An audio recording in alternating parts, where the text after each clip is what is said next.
Muito bem, meus caros, muito bem. Acabamos aí de passar, de cruzar a metade do dia. 12 horas e 1 minuto aqui no meu relógio. Bom, para quem chegou aqui nos últimos dias, né? Eu gosto sempre de lembrar a importância de vocês ouvirem a mensagem que está fixada lá no início das nossas gravações. Né? Por quê? Porque lá tem algumas dicas, né, de como é que você pode aproveitar melhor aqui estes áudios. Tá bom? Bom, olha, vocês acreditam que ontem, né, ontem fez calor aqui em São Paulo? Depois à noite caiu aí uma chuvinha e refrescou um pouco, tá? Mas assim, é uma loucura, né? Calor em junho, assim, é uma coisa inaceitável, pô. Calor em junho é quase que uma ofensa, é quase que uma ofensa, né? Bom, mas vamos em frente, hoje tá mais agradável o tempo, está mais agradável. Bom, eu hoje de manhã me perguntava, né, se de fato nós entendemos aí, né, a importância da literatura, né, para a formação, né, não só do que a gente chama aí de nossa, da nossa sensibilidade, né, ou para a formação do nosso imaginário, né, como aí muita gente trata desse tema, né, começou a tratar desse tema aí nos últimos anos, né? Mas fiquei me perguntando o seguinte, quer dizer, se a gente compreende, né, a importância da literatura para a nossa inteligência, né? Quer dizer, será que vocês realmente percebem o quanto a literatura contribui, né, para a formação da inteligência, né? Então, essa foi o meu primeiro questionamento, né? E depois eu fiquei pensando, quer dizer, como é que eu poderia explicar isso para vocês, né? De uma forma bem didática, né? Quer dizer, que exemplo poderia servir para vocês entenderem como é que esse processo ocorre, né? Esse processo da literatura servir para a formação da inteligência. Então, eu fiquei pensando que eu precisava de um exemplo que, claro, iluminasse a consciência de vocês, né?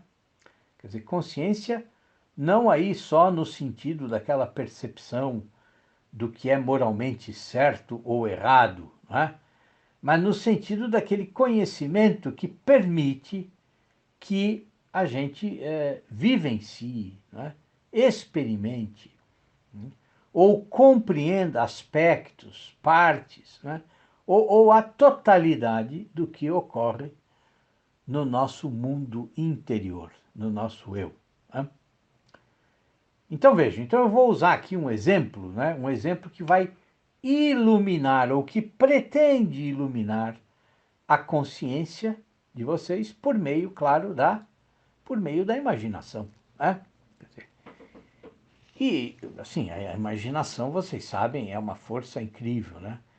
É uma força prodigiosa, não é? Que todo mundo tem, não é? E não só os escritores, não é? Quer dizer, todos têm imaginação. Né? Mas isso é uma coisa que a gente esquece com muita facilidade, não é? Quer dizer, esse fato, né, inquestionável de que todos nós temos imaginação. Né? Quer dizer, a gente fala de imaginação e parece que nós estamos falando aí de um apêndice da nossa mente, né? Quer dizer, um apêndice que nem todo mundo tem, né? Ou que algumas pessoas têm mais que as outras, né? Mas isso não é verdade. Quer dizer, O problema é que a maioria das pessoas usa a imaginação, né, sem ter consciência de que está usando a imaginação, né? Quer dizer, ou seja, usa a imaginação de forma aí automática, né? Bom, mas então, quer dizer, assim, quer dizer, já que eu comecei a falar de imaginação, então, quer dizer, parece que surgiu um dado novo aqui, né?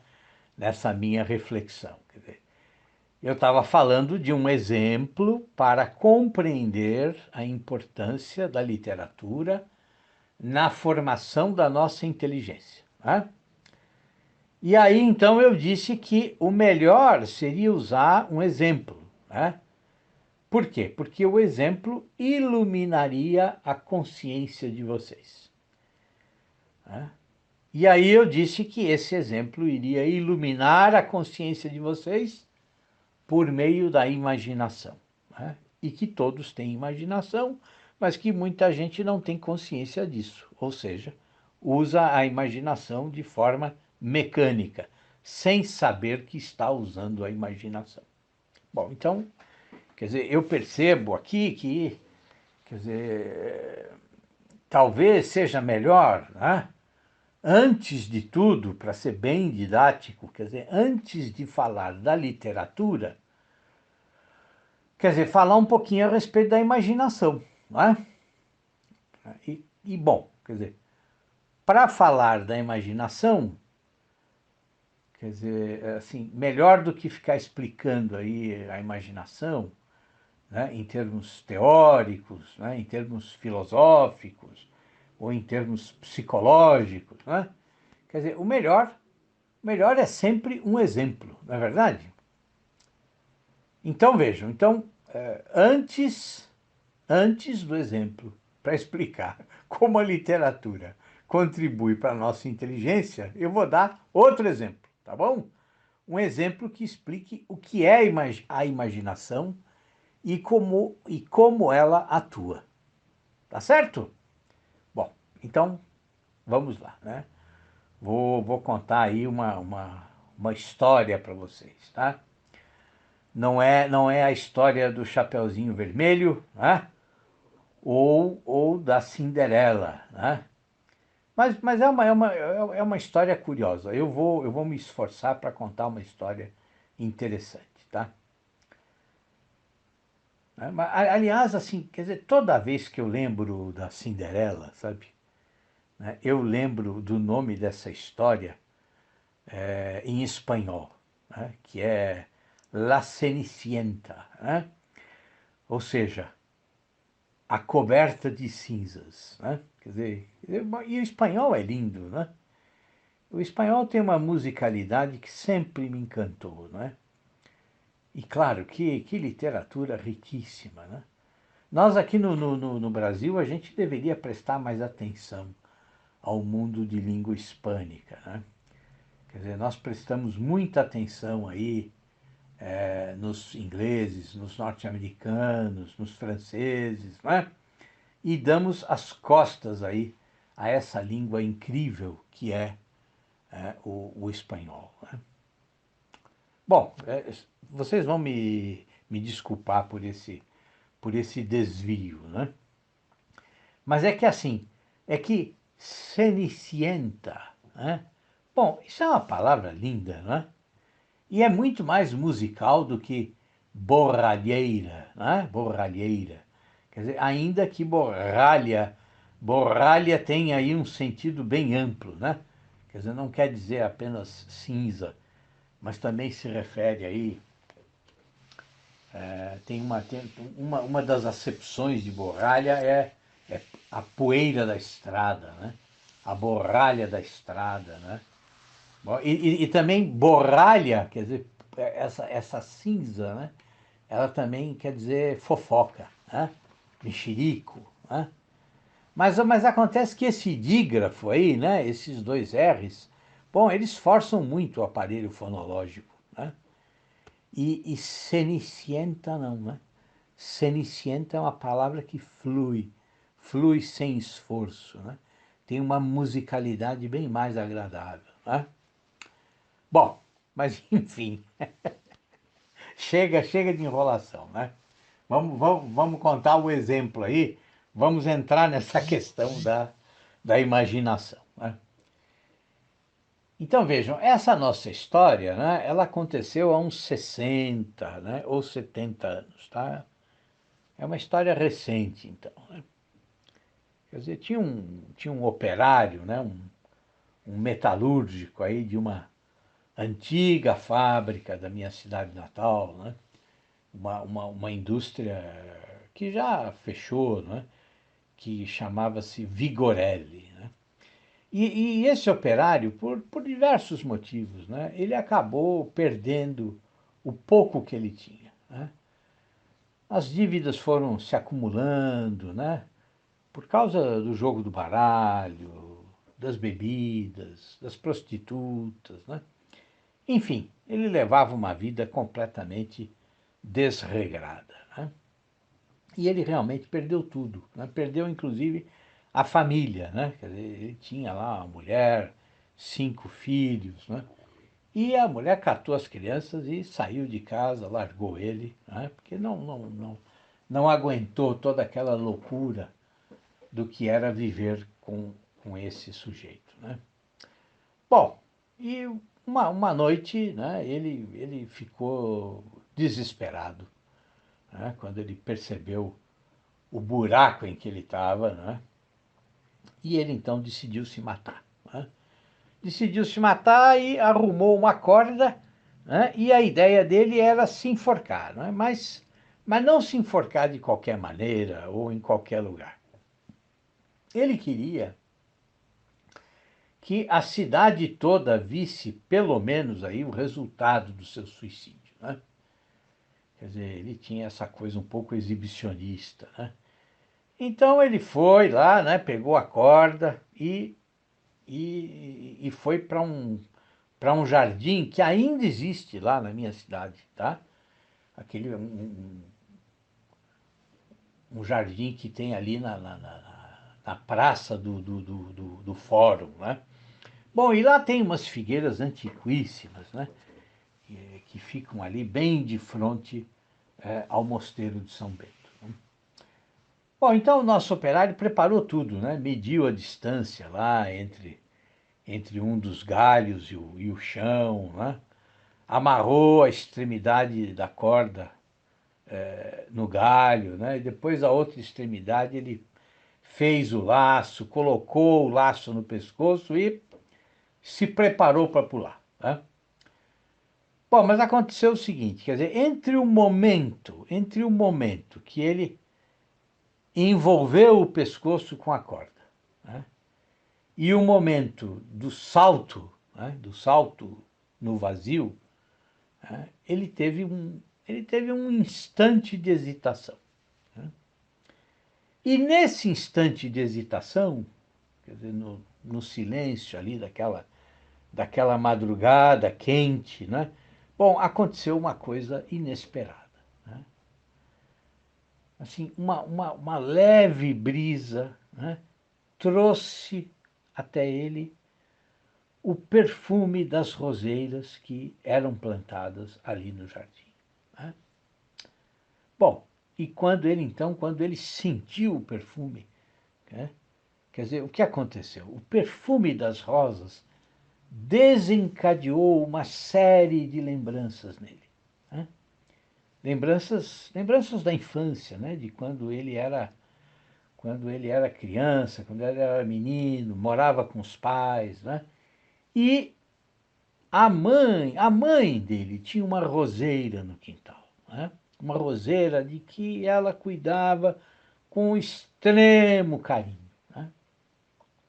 E então, claro, quando o perfume fez ele lembrar da mãe, bom, aí então ele também lembrou do que ela falava para ele, né?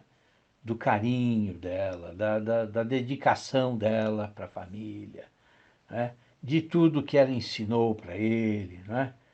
Bom, e ele então imediatamente pensou também que a vida dele até aquele dia tinha sido tinha sido o quê? Tinha sido um contínuo afastamento de tudo o que a mãe tinha ensinado para ele, né? E, na sequência desses pensamentos, né, ele também se lembrou da esposa, né, e de como ele tinha se apaixonado por ela, né, exatamente porque ela tinha, quer dizer, havia algo nela que lembrava para ele a mãe, né? Bom, então, quer dizer, vendo o seu passado, né, e vendo também o homem que ele poderia ter sido, né, e o homem que ele de fato havia se tornado, né? Bom, e com a figura da mãe ali, né, na frente dele, bom, o que que aconteceu? Aconteceu que ele desistiu de se matar, né? Bom, mas enfim, mas o que que aconteceu com esse homem simples, tá? Que não era um escritor, que talvez nunca tenha escrito uma redação na escola, né? E que talvez nem fosse aí muito alfabetizado, né? O que que aconteceu com ele? Quer dizer, eu diria que esse homem experimentou o que o Ortega y Gasset, né, descreve lá no Meditações do Quixote, né? Quer dizer, o que que o Ortega diz? O Ortega diz que o pensamento, né, quando o pensamento apalpa o corpo nu de uma ideia, bom, o pensamento sente uma fruição muito parecida com a fruição amorosa, né? Quer dizer, então o Ortega fala de fruição, quer dizer, fruir, né? O que que é fruir? Quer dizer, fruir é desfrutar com prazer de algo, né? É aproveitar aí prazerosamente, né, alguma coisa, ou de alguma coisa, né? Bom, e foi o que aconteceu com o nosso quase suicida, né? Quando ele experimentou o perfume das rosas, a sua imaginação se encarregou de todo o resto, né? Quer dizer, não é que ele apalpou o corpo de uma ideia, como diz Ortega, né? Mas quer dizer, ele não só apalpou, mas ele se agarrou a essa ideia, né? Quer dizer, ele se agarrou à lembrança, né, e a tudo que a imaginação ofereceu para ele, né? E se agarrou com desespero, né? Numa fruição que não foi uma fruição amorosa, né, mas foi uma fruição desesperada, né? Quer dizer, o que seria desse homem se ele não tivesse imaginação, né? E, no entanto, naquele momento, e em todos os minutos subsequentes, né? Em todos os minutos subsequentes, enquanto ele desfazia o nó, né, da corda no seu pescoço, enquanto ele soltava a corda do galho da figueira, enquanto ele descia da árvore, né, imaginando tudo que poderia ter sido provocado pela sua morte, né? Quer dizer, e imaginando também como poderia ser a sua vida daquele dia em diante. Quer dizer, imaginando o que é que ele faria para reconstruir a sua vida, né? Recuperar a sua família, né? Se reaproximar de tudo que a mãe havia ensinado a ele, né? Quer dizer, em nenhum momento ele parou, né, e pensou, nossa, né, eu estou imaginando, né? Ou assim, oh, nossa, como é bom, não é? Como é saudável, como é importante imaginar, né? Bom, e só agora então eu percebo que se eu não tivesse imaginação, bom, eu estaria aí balançando no ar, né? Enforcado na velha figueira, né? Quer dizer, em nenhum momento ele pensou tudo isso, né? Não, em nenhum momento ele fez essa reflexão, né? Então vamos guardar essa ideia, tá? Quer dizer, a ideia da importância da imaginação. Por quê? Porque essa é uma outra questão, quer dizer, porque imaginar não é só fantasiar, né?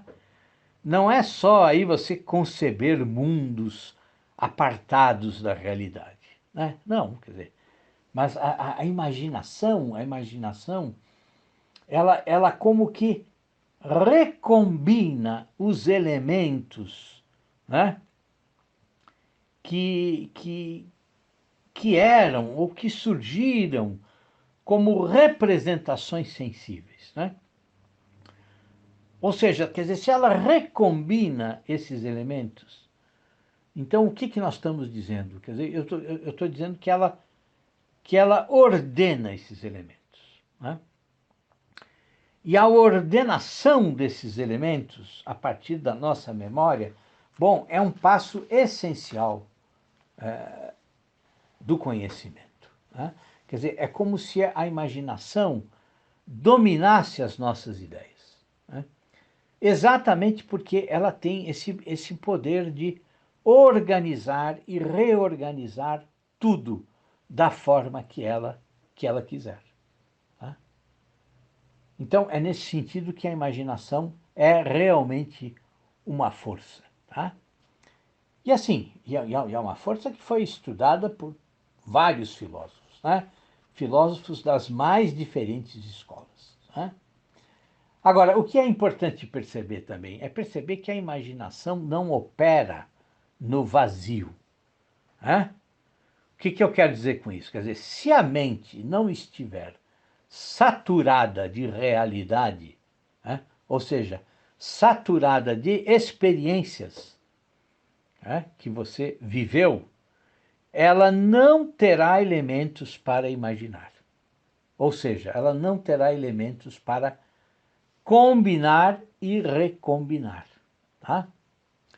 Quer dizer, ou dizendo aí de outra forma, quer dizer, o nosso quase suicida foi salvo pela imaginação. Sim, é verdade, né? Mas foi salvo só porque a imaginação teve elementos com que ela pôde trabalhar, né? Ou seja, esse nosso operário, ele já era alguém, ele já tinha um acúmulo de experiências. Sem essas experiências, a imaginação permaneceria inativa, né? Quer dizer, é como diz o Goethe, né? Quer dizer, tudo depende de uma questão básica, né? Você precisa ser algo, você tem de ser. Antes de tudo, você precisa ser, para depois fazer algo, né? Bom, mas assim, nós já chegamos aqui nos 23 minutos, né? Então vamos fazer o seguinte, hoje nós vamos parar por aqui, porque senão fica muito longo, né? E amanhã eu retomo, tá? Quer dizer, agora que a gente viu o exemplo da imaginação, nós vamos poder avançar para a relação entre literatura e inteligência. Tá certo? Então tá bom. Então até amanhã, meus caros. Um grande abraço, viu? E juízo, por favor, hein? Um abração.